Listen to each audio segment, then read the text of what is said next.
wale ambao ni weledi wa lugha ya Kiingereza nitasema kwa muhtasari. Today we are gathered here to commemorate the 2004 13th of August massacre that took place in Gatumba. The history has been narrated to us. Let it not be assumed that that was the first massacre against the Kubanyamulenge or against the Tutsi peoples. In 1959, we know what happened. And we know the genesis of our problems. We know that the boundaries for which we kill and maim were arbitrarily drawn in the year 1884 and 1885 in Berlin, Germany, by the colonizers. The effect of which was to divide kith and kin, with the consequence that today,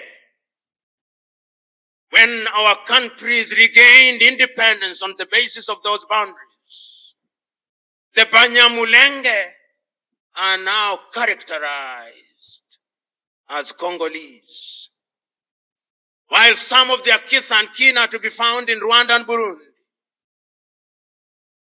And some of our latter-day African leaders, or may I say misleaders, dare to say that the Kubanyamulenge are not Congolese because of imposed boundaries. We are here to remind them that we are Africans wherever we are.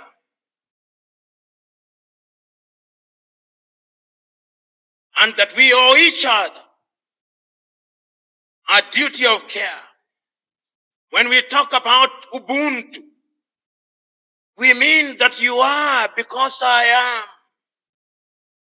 I may have been born in the physical location of Congo or Rwanda or Burundi, but if I choose to live in Nairobi, I should be respected. We live in a region where we have the East African community, now comprising 8 countries. Our declared agenda is to make East Africa one country and ultimately the continent of Africa one country. We cannot be saying that and then we discriminate against each other. The tragedy of the Gatumba massacre is that it happened under the very watch of the United Nations. In the same way that the Tutsi massacre in Rwanda happened in 1994. We never learned. And the tragedy is that the perpetrators are known. They are alive and well. And the methods they use to kill and maim are the most primitive. They burn, they suffocate, they rape to death, they disembowel. What for? But history has demonstrated that when we allow impunity, then the same thing will be repeated again.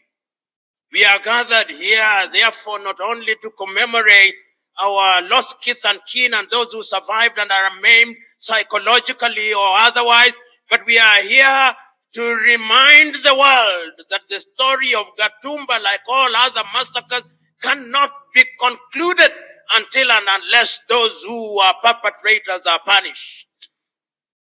We are here to remind the world that the thing has not been finished, because as I speak to you here on the 13th day of August, the year 2025, the killings are going on. Where is the East African Committee? Where is the African Union? Why do we humiliate ourselves by allowing others to come and make peace between us. Why must we go to Doha? Why must we go to Washington to be humiliated? Can't we do it? Are we children of a lesser God that we cannot do it? The leaders who are present here, I urge you that out of this meeting, let there be a resolution. The resolution that will go to the chairman of the East African Community, that will go to the chairman of the African Union Commission, that will go to the Secretary General of the United Nations, that will go to the prosecutor of the International Criminal Court at The Hague, demanding that the perpetrators of the massacre in Gatumba and other massacres be dealt with. A specific letter should go to President Tshisekedi Felix of the Democratic Republic of Congo to remind him that he has a duty, a solemn constitutional duty to protect all the citizens of the Democratic Republic of Congo. That is what Patrice Emery Lumumba said in 1961. They lost the script. The time is now to remind them. That letter should also go to all the clergy in the Democratic Republic of Congo for them to demand of the government of the Democratic Republic of Congo to create an environment where people who choose can go back to the places where their umbilical cords were buried. That is all we ask. It is our duty as Africans in the spirit of Ubuntu to hold our hands together in times such as these. In Kiswahili we have a saying, akufae kwa dhiki ndiye rafiki. Mko katika dhiki, tumekuja kama marafiki. Do not despair. God in his wisdom, in his own unique way, has a way of giving you his peace that surpasses all understanding, even in the midst of adversity. I keep telling my spiritually inclined people, whether they are Muslims or Christians or Hindus or African spiritualists, that those who seek to speak the truth are never at ease. Because we are in a sanctuary of Christians. Let them remember that of all the 12 disciples of Christ, each one of them died violently, except John the Revelator. But even they tried to boil him in oil, but he was saved. So you and me will suffer. Those who are Muslims will remember the painful death of Prophet Muhammad, peace be upon him.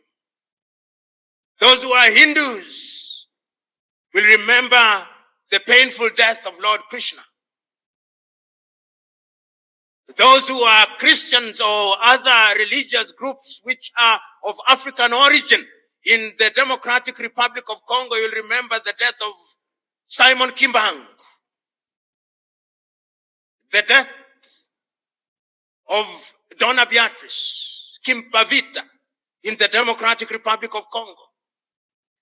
So that it is true that life on this earth, as has been said by others, is a drama of pain with short episodes of joy. Let us commemorate and celebrate at once. God bless you. Thank you.